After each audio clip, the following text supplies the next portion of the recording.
След няколко дни всичко ще си бъде по-старому. Ще видят. Ще видят.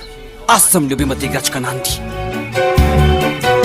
Като бог на върха на света, лаври и слава, аз живеех живот, съм красив, щастлив, може би. Гръм от ясно небе връхлетя върху мен в миг тогава.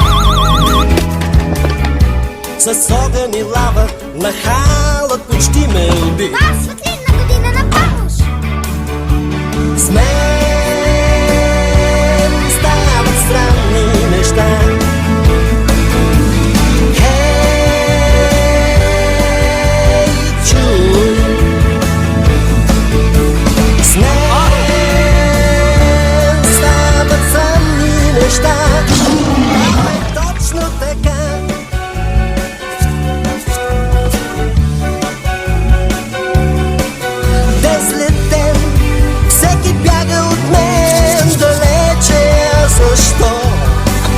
Но кажете, защото не знам, сто на